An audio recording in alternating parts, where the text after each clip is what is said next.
The graphic behind this, we're going to talk about economics and the way things are working right now. Obviously, we had the GDP come through. We've seen now 2 consecutive quarters of negative growth. We've also had our Fed rate increase of another 75 basis points. And now, where are we? So we thought we'd take a reset and kind of look at things just from an economic perspective and say, all right, where are we? And I'm going to step out of the way a little bit and let you run the show here. So what's going on here, Anthony? Certainly. So as you mentioned, we had our second decline, back-to-back declines in GDP. So that puts us in a technical recession. But strangely and oddly enough, a lot of folks out there are saying this is not a recession. We're still in expansion mode. There's still so many great things going on. So we're going to talk about GDP in just a moment, but we have a few charts that we're going to kind of start to go through here. Starting it off with, of course, my favorite. It's in Sonar. You know it, you love it, and it is FOTRI, so our Flatbed Outbound Tender Rejection Index. And so jumping into this one, I love to look at things on a scale of upstream and downstream. Flatbed Outbound Tender Rejection Index is going to give us a great look at what's happening upstream. It's going to be the canary in the coal mine. So when I'm looking at flatbed, I'm looking at things that's going on with manufacturing and, of course, what's going on with housing and construction. So both these two things are going to be massive drivers of growth and expansion throughout the U.S. Now, looking at this downward movement here, this is telling me a few things here. We're looking at, of course, we mentioned housing, but we're going to start with manufacturing first, that there's a substantial slowdown. There was a pull forward, of course, with housing construction, but there was really a ramp up in manufacturing activity over the first parts of 2022. Going into our next chart here, we're going to talk to one of those indicators, and that's going to be around a really particular interesting one, and that's going to be at the ISM PMI, and one particular component of it is going to be the new orders component. And so the new orders component just got updated, let's see, 35 minutes ago. So what we're looking at here is some pretty new data that we're going to be talking to. And what we saw here in the new orders component was that this was the second contraction on a month-to-month basis. So this downward movement in the new orders component, it has some tales of what's going on upstream at manufacturing. A lot of manufacturers starting to slow down here, starting to pull back a little bit. Now, I'm not going to say that this is the beginning of a trend, but it doesn't look that promising when we're looking at upstream manufacturing activity. The downward movement is the first downward movement here that we saw in the last report in 24 months. So 2 years that this thing has been in expansion territory. The way to read the ISM PMI is that anything above 50 is indicative of growth, while anything below 50 is indicative of contraction. But with that, it's really starting to show that there is a substantial slowdown really happening upstream with those manufacturers. Gotcha. So as we look at this in terms, you saw that in terms of flatbed and how is this affecting the freight industry overall?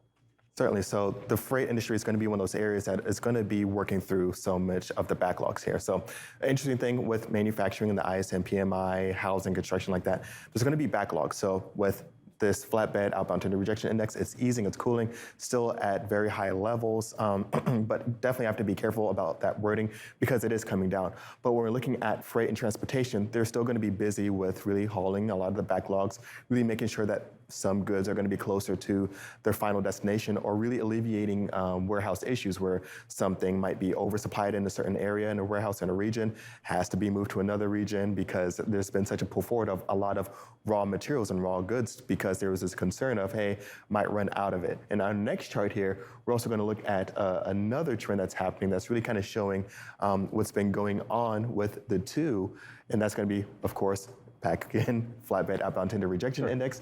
And in the orange line here, we have housing starts. And this is one that I've been talking to since the beginning of the year that's been having some difficulties. So before the beginning of 2022, there was a substantial I would say backlog of homes that needed to be built that have not yet been started.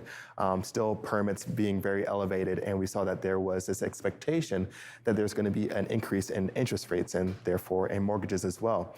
So the thing I love about housing and construction is that it doesn't just stop at the freight transportation of those building product materials being hauled through those sites that those houses are being built on. It continues to move forward. So you see a new house gets built, of course, the building product materials, framework materials, siding, walling, things like that, gets hauled to the job site. But after that, new home is up, it gets bought, things like that. it gets filled up with new stuff. We like to have our homes with new furniture, houses get new electronics, things like that, appliances. So there's this downstream impact for those new home sales. So we're looking at this downward movement here in housing starts, and we're also seeing that there's been a pull forward because a lot of consumers expecting that there's going to be an increase in interest rates. This means, and this is something that we spoke about earlier on in the year, that there's going to be a substantial drop off throughout the typical busier months throughout the housing and construction area, especially when you look at residential. Now, I do think there's going to be a little bit more opportunity potentially for multi-unit multi-family residential units. And so I think that's going to be an area potentially, but I think single family homes definitely going to be an area that's going to be waning. We're looking at existing home sales. That's going to make up more than 90% of the home transactions. So that's going to be an area to watch as well. But we're looking at hauling these building product materials. There's still a substantial backlog of homes that have not yet been started.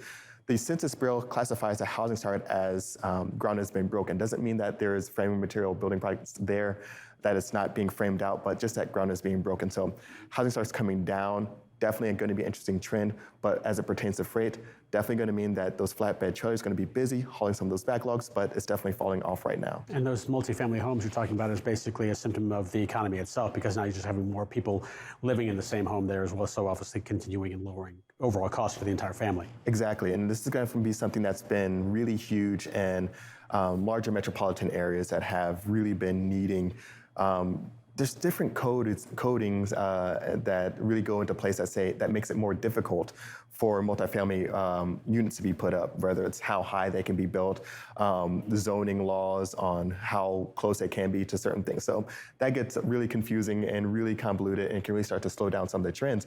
But keeping somewhat still on this trend here in our next chart, we're going to look at an interesting trend that is still going on, and that's going to still be around housing construction, but it's going to be the Home Purchasing Sentiment Index. And so this is a data set that's released by Fannie Mae, and it really covers how confident or how consumers feel about making a home purchase. Now, as I mentioned, there's a lot of downstream implications to making a home purchase, but we're looking at the HPSI, or the HPSI, if you're cool and hip.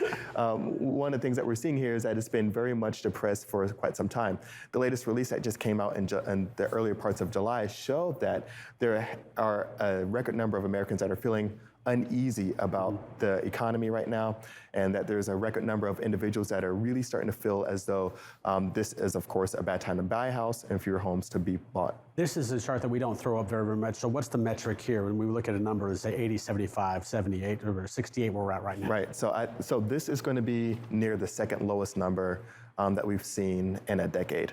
This isn't going to be like the ISM PMI where it's indicative around the number 50, but definitely it's going to just be on a index scale of closer to 100. It's going to be definitely more optimal. So definitely when we see this number down into the 60s, definitely a sign of definitely a D plus in the overall sentiment rating. And so the thing that I have kind of been steering clear of from sentiment, consumer confidence, because I used to really love these indices. I used to really kind of follow them. How is the consumer feeling? Because, of course, the U.S. economy is built off of consumption. Well, over nearly 70% is going to be consumption on goods and services.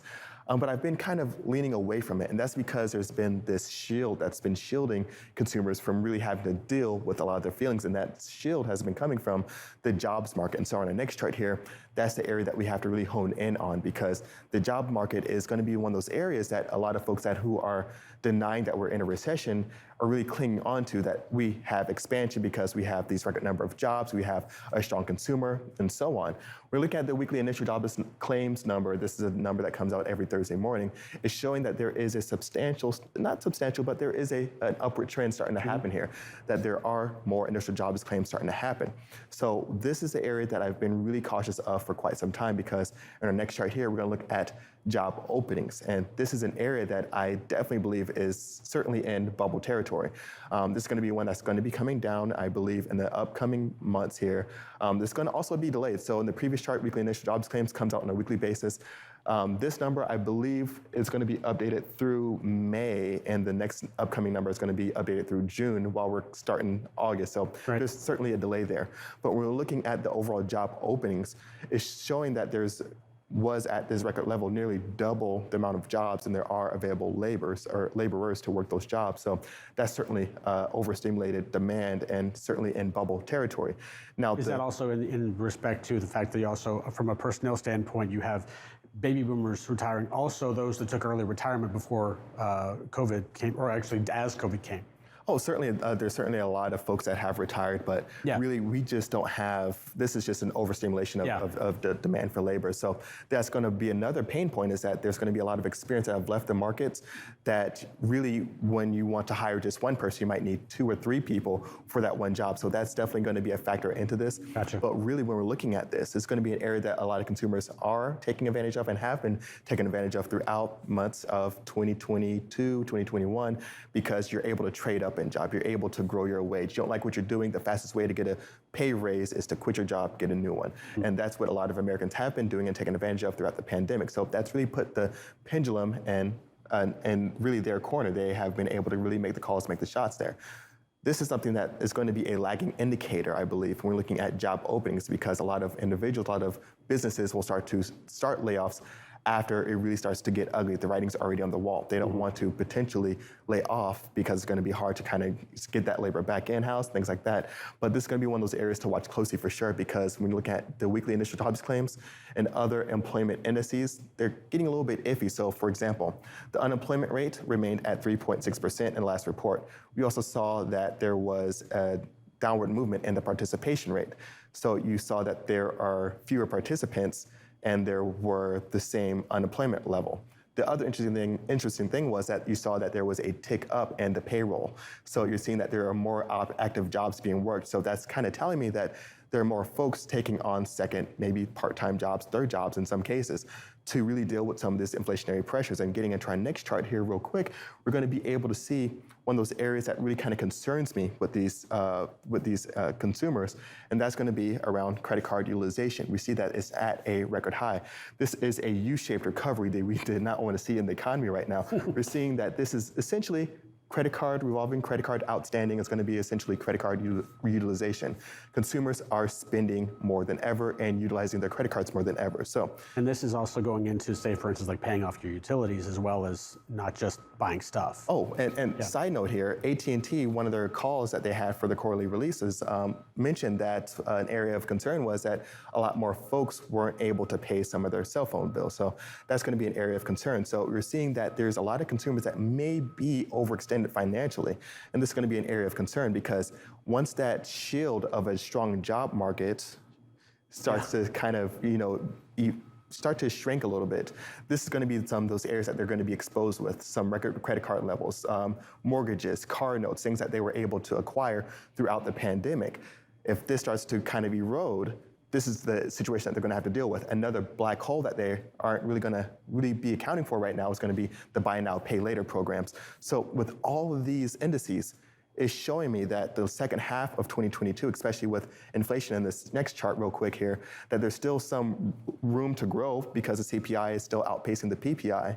I'm sorry, the PPI is still outpacing the CPI, that there's still some room for downward movement and contraction potentially in the second half of 2022 going into 2023 if those consumers are really facing this job market. Real quick, obviously a question everybody wants to know the answer to: how long does this last?